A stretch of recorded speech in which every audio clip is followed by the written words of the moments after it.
بالله من الشيطان اللعين الرجيم بسم الله الرحمن الرحيم الحمد لله والصلاة والسلام على رسول الله وآله آل الله ولعنة الله على أعدائهم وأعداء الله أما بعد لقد كان في قصصهم عبرة لأولي الألباب.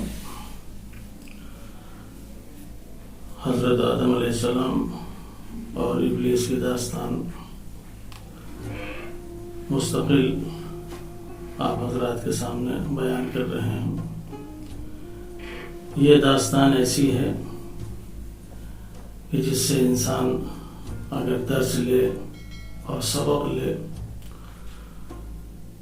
تو انسان کی تنزلی اور پستی کی جو اہم چیزیں ہیں اس سے انسان باہر آ سکتا ہے اور ان چیزوں کو ترک کر کے انسان اپنے مقام کو بلند کر سکتا ہے. مثلا ابلیس کے اندر جو ایک سب سے بڑی برائی تھی جو تنزلی اور پستی کا سبب بنی وہ غرور اور گھمنڈ تھا. اگر اس داستان کو سننے اور سمجھنے کے بعد ہم اپنے اندر سے غرور و گھمنڈ اور تکبر کو اگر ختم کر دیں تو دنیا کی کوئی طاقت ہمیں پست نہیں کر سکتی اور دنیا کی کوئی طاقت ہمیں ذلیل نہیں کر سکتی. لہذا غرور اور گھمنڈ کسی بھی انسان کے اندر نہیں ہونا چاہیے. دوسری چیز جو انسان کے اخلاقی رذائل اور برائیوں میں شمار ہوتی ہے وہ ہے کسی کو دھوکہ دینا. یہ چیز بھی ابلیس کے اندر موجود تھی. فرشتوں کے ساتھ اس نے ہزاروں سال عبادت کی لیکن فرشتوں کو اس نے دھوکے میں رکھا اور فرشتے دھوکے میں آ کے اس کو اپنے جیسا سمجھ رہے تھے, اس کو ملائکہ میں شمار کر رہے تھے, حالانکہ وہ صف ملائکہ سے خارج تھا, اس کا شمار ملائکہ میں نہیں تھا, اس کا تعلق جن سے تھا. لیکن اپنے مکر اور فریب اور دھوکے کے ذریعے فرشتوں کو پتہ نہ چلنے دیا کہ میں کیا ہوں اور میں کون ہوں. فرشتے اسے اپنوں میں سمجھتے تھے اور فرشتے سمجھ بھی نہ پاتے. اگر خداوند عالم نے حضرت آدم علیہ السلام کا سجدے کا حکم نہ دیا ہوتا, حضرت آدم علیہ السلام کے سجدے کی جہاں اور بہت سی وجہیں ہیں کہ خداوند عالم نے سجدے کا حکم دیا, وہاں ایک وجہ یہ تھی کہ یہ شیطان جو ایک عرصے سے ملائکہ کے درمیان اپنے آپ کو صف ملائکہ میں رکھ کے یہ باور کرانا چاہ رہا ہے کہ میں بھی تمہارے جیسا ہوں, میں بھی تم میں سے ہوں, میں بھی ملائکہ کے صف میں ہوں. اگر سجدے کا حکم نہ دیتا تو کبھی بھی ملائکہ نہ سمجھ پاتے. لہذا خداوند عالم نے اس راز کو فاش کرنے کے لیے, اس جن کو فرشتوں سے الگ کرنے کے لیے خداوند عالم نے جناب آدم علیہ السلام کے سجدے کا حکم دیا کہ تم سب کے سب سجدہ کرو. سب نے سجدہ کیا مگر ابلیس نے سجدہ نہیں کیا. اسی دن اس کی ابلیسیت, اسی دن اس کی شیطنت ظاہر ہوئی اس کے غرور اور تکبر کے ذریعے سے کہ تم نے مجھے کس چیز سے پیدا کیا اور انہیں کس چیز سے پیدا کیا. اگر آدم علیہ السلام کے سجدے کو اس نے حکم نہ دیا ہوتا تو یہ نوبت ہی نہیں آتی, وہ بیان ہی نہ کرتا کہ میں کس چیز سے پیدا کیا گیا اور یہ کس چیز سے پیدا کیے گئے. لہذا خداوند عالم نے اسی وجہ سے سجدے کا حکم دیا تاکہ یہ جن الگ ہو جائے, فرشتے الگ ہو جائیں. تو یہ ایک چیز اس کے اندر دھوکے کی بدرجہ عدم موجود تھی اور یہی دھوکہ اس نے حضرت آدم علیہ السلام اور جناب حوا کو دیا کہ جب اللہ نے جناب آدم و حوا سے کہا کہ تم جاؤ یا آدم اسکن انت وزوجک الجنہ فکلا من حیث شئتما ولا تقربا هذه الشجرة فتکونا من الظالمین، تم اور تمہاری بیوی جنت میں جاؤ، جو دل چاہے کھاؤ، جو دل چاہے پیو، ولا تقربا هذه الشجرة، مگر فلاں درخت کے قریب نہ جانا۔ لیکن چونکہ شیطان جناب آدم کی وجہ سے نکالا گیا تھا، بہکایا، اس نے بہکانے کی کوشش کی، فوسوس لہم الشیطان، لہذا شیطان نے ان دونوں کے دلوں میں وسوسہ ڈالا، جناب آدم و حوا کے درمیان، اور اس نے جو دھوکہ دیا وہ یہ کہہ کے دھوکہ دیا وقاسمہما انی لکما لمن الناصحین، اور ان دونوں کے سامنے قسمیں کھائیں کہ میں تمہاری بھلائی چاہتا ہوں، میں تمہاری نیکی چاہتا ہوں، تم اس چیز کو استعمال کرو، تم اس چیز کے قریب جاؤ۔ اس نے دھوکہ دیا، اور یہی دھوکہ دے کے حضرت آدم اور حوا کو اس نے زمین پر آنے پر مجبور کیا، اور جیسے اس درخت کا پھل کھایا، اللہ نے کہا اے آدم و حوا اب تم دونوں زمین پہ جاؤ۔ یہ اس کے دھوکے کی وجہ سے، فریب کی وجہ سے آدم و حوا زمین پہ آ رہے ہیں، لیکن جب زمین پہ آنے لگے کہا لباس جنت اتار کے جاؤ۔ جیسے ہی لباس جنت اتارنے کا حکم دیا، لباس جنت اتارا، فوراً جو ہے انجیر کے پتے اپنے جسم کے اوپر لپیٹ لیے تاکہ کوئی دیکھنے نہ پائے۔ شرم، حیا مانے ہوئی جس کی وجہ سے انجیر کے پتوں کو لپیٹا۔ ایک تو وہ ہوتا ہے جس کے اندر شرم ہوتی ہے، حیا ہوتی ہے، باہر کسی مجبوری کے تحت اگر لباس نہ ہو یا کوئی ایسی چیز نہ ہو، لیکن اندر سے انسان شرم و حیا محسوس کرتا ہے، مجبوری ہے اگر باہر سے اس کو کوئی لباس نہ ملے۔ لیکن کچھ لوگ ایسے ہوتے ہیں باہر سے بہت ٹھیک ٹھاک، بہت پہنے اوڑھے رہتے، لیکن ان کے اندر شرم و حیا نہیں ہوتی۔ یہ لوگ سب سے خطرناک ہوتے ہیں۔ جناب آدم علیہ السلام کے اندر شرم و حیا، جناب حوا کے اندر شرم و حیا ایسی تھی کہ جس کی وجہ سے ایک لمحے تک بغیر بدن کو ڈھکے ہوئے نہ رہ سکے، فوراً تین کے پتوں کو لپیٹ لیا۔ یہ حیا تھی، یہ شرم تھی۔ یہی چیز بنی آدم کے اندر ہونا چاہیے تھی، یہی چیز اولاد آدم کے اندر ہونی چاہیے تھی۔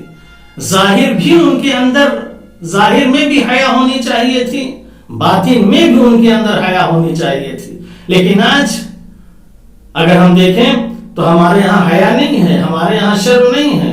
جس طریقے سے ہم ایک جگہ دوسری جگہ جاتے ہیں، جس طرح ہم شادیوں میں جاتے ہیں، جس طرح ہم فنکشن میں جاتے ہیں، جس طرح ہم تقریب میں جاتے ہیں، واقعاً اگر ہمارے جانے کو، ہماری آراستگی کو، ہمارے سجنے دھجنے کو اگر دنیا دیکھ لے تو کہیں سے یہ نہیں کہہ سکتی کہ ان کے اندر حیا اور شرم ہے۔ حیا اور شرم ہمارے اندر بالکل ختم ہو جاتی ہے۔ بہرحال بنی آدم کے اندر بھی شرم و حیا ایسی ہونی چاہیے کہ پورا جسم ان کا ڈھکا ہوا ہو۔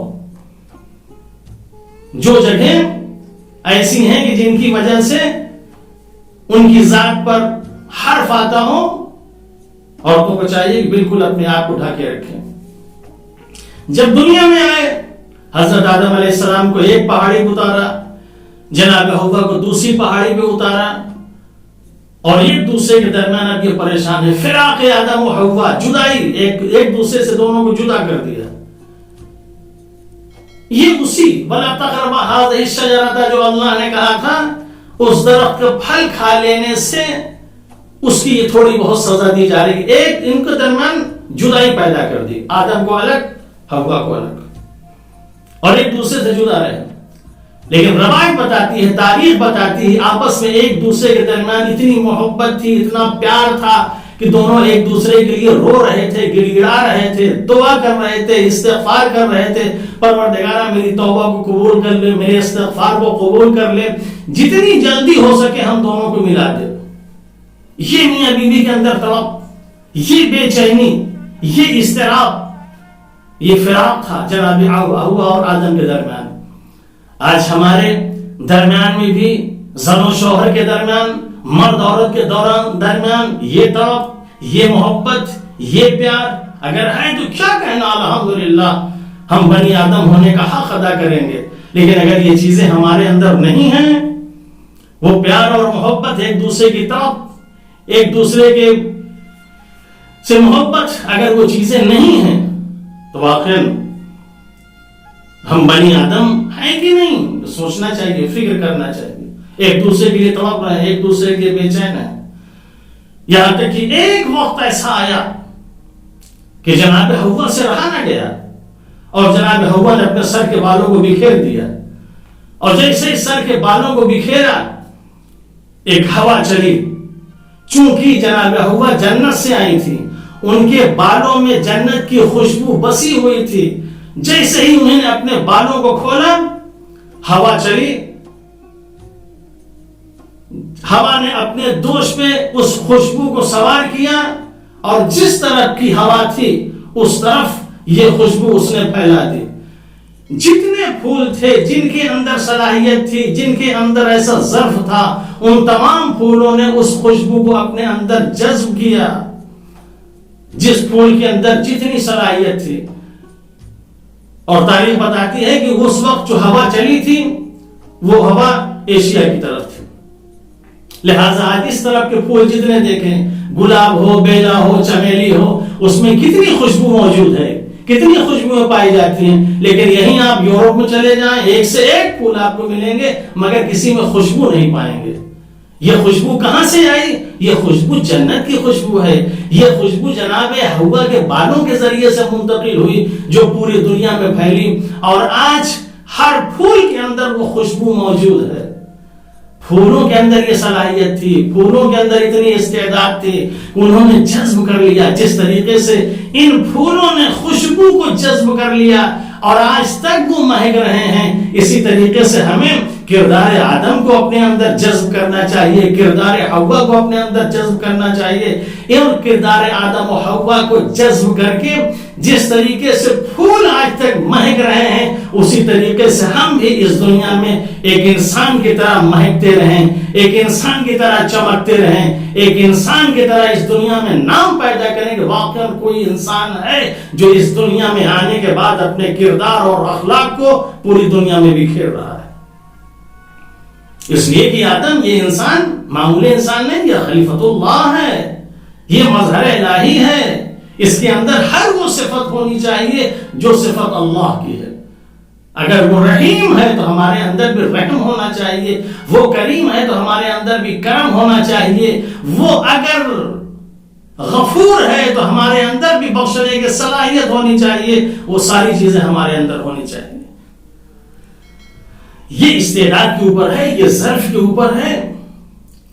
اور دنیا میں ایسے صاحبان ظرف گزرے بھی ہیں کہ اگر رحم ان کے اندر دیکھیں گے تو بدرجہ عطم ان کے اندر رحم موجود ہے، کرم ان کے اندر دیکھیں گے تو بدرجہ عطم کرم ان کے اندر موجود ہے. اور ایسا کرم موجود ہے، ایسا کرم موجود ہے کہ ان کے رحم و کرم کو دیکھ کے دشمن بھی کلمہ پڑھنے پر مجبور ہو جاتا ہے. دشمن بھی ان کا قصیدہ پڑھتا ہے، دشمن بھی ان کو یاد کرتا ہے. یہ فراق آدم و حوا جو ایک دوسرے کے لیے بے چین تھے، ایک دوسرے کے لیے پریشان تھے، جناب حوا نے اپنے بالوں کو بکھیر دیا. واقعا یہ بال جو بکھیرے یہ ہر وقت نہیں بکھیرے جاتے، ان کا اپنا ایک موقع ہوتا ہے، ان کا اپنا ایک محل ہوتا ہے. بال بکھیرنا یعنی خدا سے کسی چیز کے بارے میں کہنا اور اس چیز کا ہونا. یہی چیز تو جناب سیدہ سلام اللہ علیہ نے کہا تھا، علی کو چھوڑ دو ورنہ ابھی اپنے بالوں کو بکھیر دوں گی اور دعا کروں گی. یہ بالوں کو بکھیرنا عورتوں کے لیے یہ ایک مخصوص وقت میں جب بہت بڑی مصیبت، بہت بڑی آفت آ جائے، اس وقت اپنے بالوں کو کھول کے خدا کی بارگاہ میں دعا کرے تو اس کی دعا مستجاب ہوتی ہے، اس کی دعا خدا کی بارگاہ میں قبول ہوتی ہے. لیکن آج ہماری عورتوں کی یہ بال جو مصیبتوں کے وقت کھلنا چاہیے، جو پریشانیوں کے وقت کھلنا چاہیے، جو سب سے اہم موقعوں کے اوپر کھلنا چاہیے، ہم ہر وقت کھولے ہوئے گھومتے رہتے ہیں. ہمارے اندر کوئی وقت نہیں ہے. جب بھی دیکھیے بال کھولے ہوئے، جب بھی دیکھیے بال کھولے ہوئے. شادیوں میں دیکھیں کوئی عورت ایسی نہیں ہوتی، بہت کم ایسی ہوں گی جو بال کو چھپا کے آتی ہیں، ورنہ سب اپنے بالوں کو کھول کے آتی ہیں. یہ بال کھولنے کا موقع نہیں، بال بڑے اہم موقع پہ کھولے جاتے ہیں، جیسے بی بی حوا نے کھولا، بال بہت اہم موقع پہ کھولے جاتے ہیں، جیسے بی بی سیدہ نے کھولنے کے لیے کہا تھا۔ تو یہ کردار حوا، یہ کردار حضرت آدم علیہ السلام ہمارے اندر ہونا چاہیے۔ جب یہ کردار ہمارے اندر ہوگا تو یقیناً ہم آدم کی اولاد کہلائیں گے اور ہم جناب حوا کی اولاد کہلائیں گے۔ خداوند عالم یہ شیطانی صفت، غرور و گھمنڈ و تکبر، ایک دوسرے کو دھوکہ دینا، یہ ساری چیزیں اس ماہ مبارک رمضان میں اپنے تمام بندوں سے میرے مالک یہ تمام صفتیں جو شیطانی صفتیں ہیں، ان تمام صفتوں سے اپنے بندوں کو دور فرما اور ان کو نیک ہدایت فرما، تاکہ کبھی بھی غرور و گھمنڈ کے قریب نہ جائیں۔ والسلام علیکم ورحمۃ اللہ وبرکاتہ۔